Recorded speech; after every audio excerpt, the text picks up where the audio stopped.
Revolusi Industri 1.0 merupakan sebuah revolusi di bidang industri yang pertama kali terjadi tepatnya pada abad ke-18 pada periode tahun 1750 hingga tahun 1850. Revolusi ini ditandai dengan adanya penemuan mesin uap yang digunakan dalam proses produksi sebuah barang.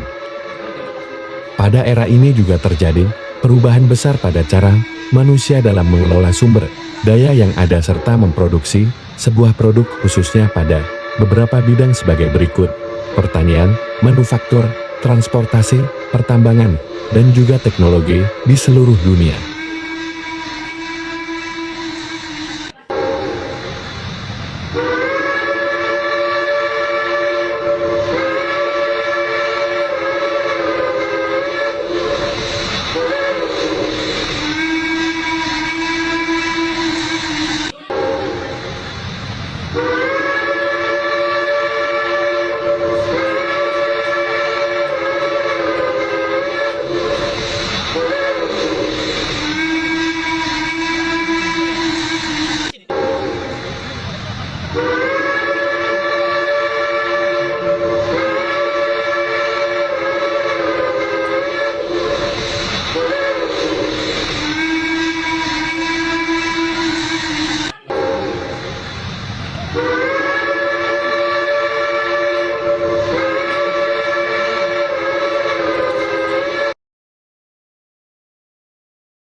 Pikiran ini bukan cuma untuk keren-kerenan saja, tapi sangat banyak manfaatnya di kehidupan kita sehari-hari. Seperti apa sih manfaat kincir angin, Mario? Aku masih agak sedikit bingung. Pertama, kincir angin dapat menghasilkan energi listrik tanpa bahan bakar fosil. Artinya tidak akan ada polusi udara di bumi kita ini. Betul, angin juga merupakan energi terbarukan. Angin selalu ada, jadi kita tidak perlu khawatir bahwa kita akan kehilangan sumber energi. Benar, di desa-desa terpencil, kincir angin bisa menjadi solusi untuk mendapatkan listrik loh. Oh, aku jadi paham. Kincir angin itu lebih hemat dan lebih ramah lingkungan. Kincir angin juga sangat cocok diletakkan pada daerah-daerah terpencil yang belum terjangkau listrik. Tepat sekali. Nah, sekarang mari kita lihat buktinya dengan melihat modelnya ini. Lihat, kincir angin ini dapat menghidupkan lampu sekecil ini. Bayangkan jika kincir angin sebesar monumen nasional. Apakah itu tidak akan memenuhi kebutuhan listrik di rumah-rumah kita? Wah, keren banget. Dengan menggunakan kincir angin, kita juga bisa mengurangi bahan bakar fosil ya. Kincir angin juga bisa mengurangi polusi udara dan bisa menjaga bumi kita tetap bersih. Jadi teman-teman, energi kincir angin ini sangat berguna untuk masa depan kita agar lebih baik lagi. Betul, mari kita sebarkan informasi energi terbarukan kepada teman-teman. Setuju.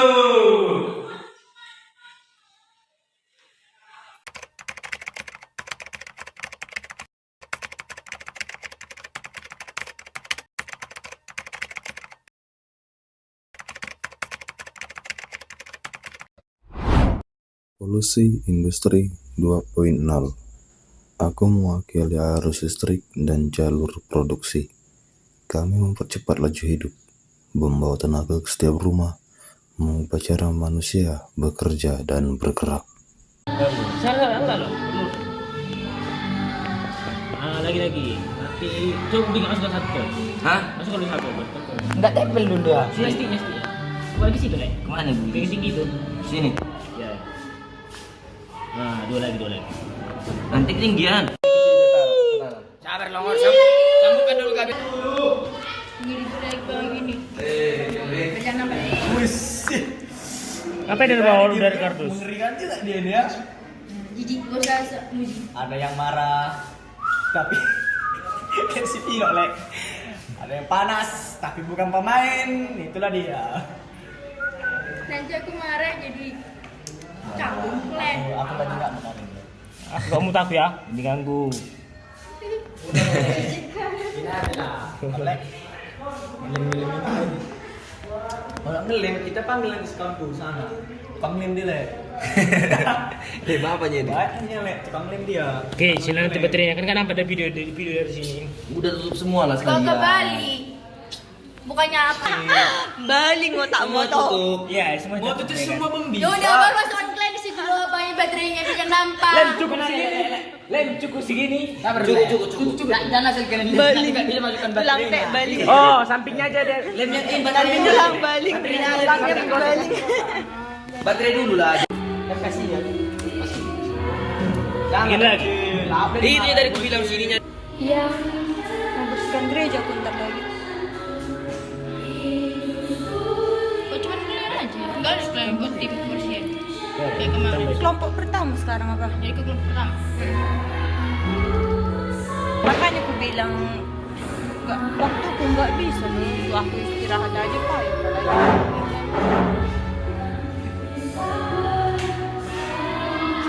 Kali Pak. Nomor. Begitu lalu berapa? Mati lah kan? Mati lah. Lama lah. Anjing. Kalau kata orang kan mati jual mah mati dulu, Be. Pas di. Pas. Yup, sabar le. Sabar le. Bisa dipanjangkan, tenang lah. Udah kan? Ini namanya kerjasama, gotong royong. Baru tadi dibahas. Kan sukses lah nanti. Baru tadi dibahas. Itu nyaltong. Anes. Tapi kalian. Enak kali orang benar tinggal. Iya, betul lah. Tapi jangan orang gila. Jangan gitu. Bisa kan? Aku punya tahu nggak bilang. Tapi selontong ini. Tahu bisa dipakai lagi. Dia tuh bilang aku malas. Nah, kalian udah malas. Udah lah. Ini gue usah tengok tutup mata, gue usah tengok. Enggak kena matamu. Hei, itu diajak bercanda. Udah mati enggak Pak Tomo? Diem. Jalan temanmu ya sama tua. Lo kan kau yang ngajak aku longor. Apa mu? Sabar le. Mau diapain? Mau diapain bang? Gitu nah. Lego nyelongor. Lego tanya apa Lego? Apa lagi? Diusir atau masukkan kandang. Longor. Enggak tahu Lego dia. Aduh, sakit. Apa nih bisa budaya lah. Ayo langsung mas. Dia kencang. Mau kali kan?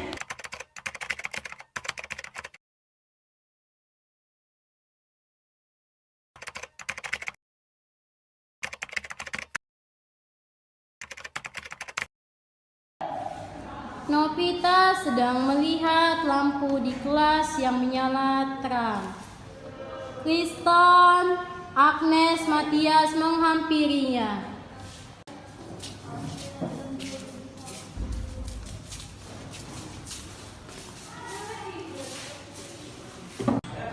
Kenapa ya lampu di dalam kelas ini selalu menyala walaupun dari antara mereka ada satu yang rusak? Itu karena listrik sekolah kita menggunakan listrik paralel. Rangkaian paralel. Paralel itu apa ya? Satu jalur mati, yang lain tetap berfungsi. Itu dinamakan karena utama dari rangkaian paralel. Adegan kedua, penjelasan manfaat rangkaian paralel. Rangkaian paralel itu lebih aman dan efisien. Misalnya rumah kita, ketika lampu dapur mati, lampu di ruangan lain akan tetap menyala. Dan di gedung-gedung besar seperti ini,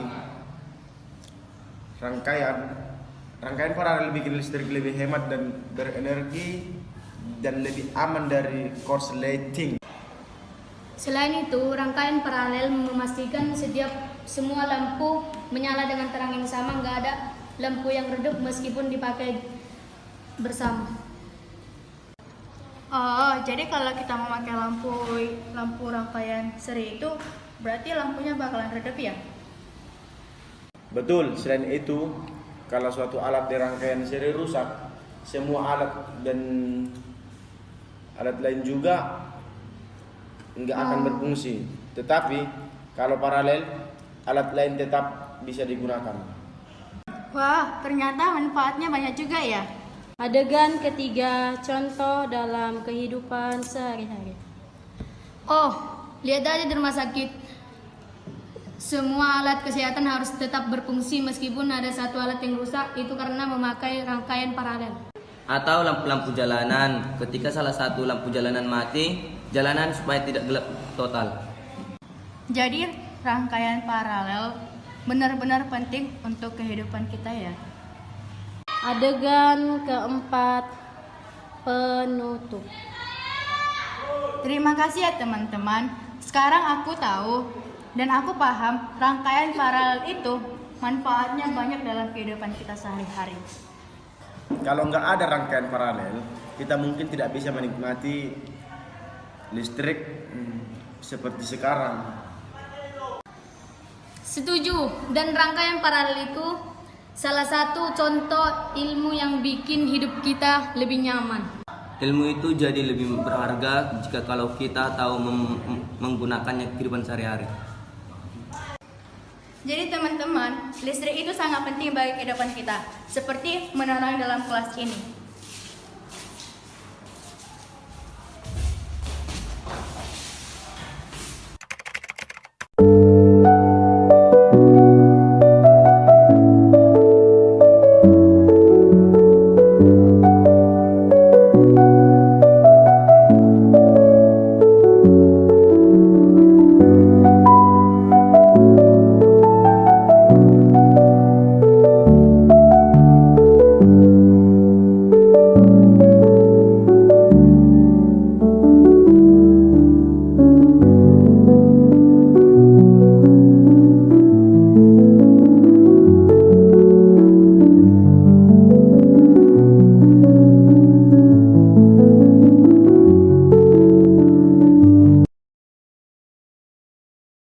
Guys, gimana nih?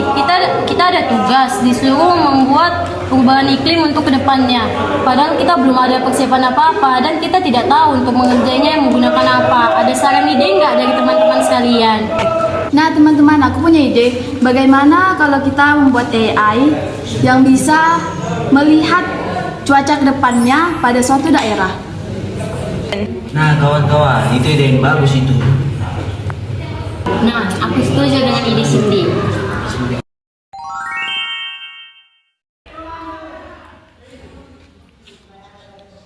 Nah, ini teman-teman AI yang tadi aku bilang, di mana kita berada di perdagangan. Hari ini badai petir dengan suhu 31 derajat, besok badai petir dengan suhu 29 derajat, dan Senin badai petir dengan suhu 30 derajat. Nah, di AI ini kita dapat mengetahui suhu cuaca dari suatu daerah, terus angin UBD, kelembapan, terus sinar UV yang berada pada suatu daerah, visibilitas, tekanan udara. Wah, AI-nya sangat hebat. Kita dapat mengetahui suhu perubahan iklim di suatu daerah dan kita dapat mengetahui cuaca di hari berikutnya dan tugas kita pun terbantu. Wah, ini kayaknya AI-nya sangat membantu sekali ya dalam mengerjakan tugas kita nantinya. Karena ini kelihatannya saya lihat AI-nya itu bisa memperkirakan cuaca di hari ke depannya. Wah, AI-nya sangat bagus. Tugas kita terselesaikan dengan cepat. Nah teman-teman, sekarang ini AI sangat berkembang. Kita bisa dapat memanfaatkan AI untuk kepentingan kita. Tapi AI jangan kita salah gunakan. Nah, karena jika kita terus menggunakan AI secara terus-menerus, kita akan nantinya akan bergantung pada AI. Karena itu, jika kita bergantung, kita tidak akan bisa lagi untuk berpikir kritis dengan baik dan tidak dapat lagi mengembangkan kreativitas yang kita miliki. Oleh karena itu, kita harus menggunakan AI sebaik-baiknya saja. Jangan terlalu berlebihan dan jangan terlalu bergantung pada AI. Sekian dari kelompok kami. Terima kasih.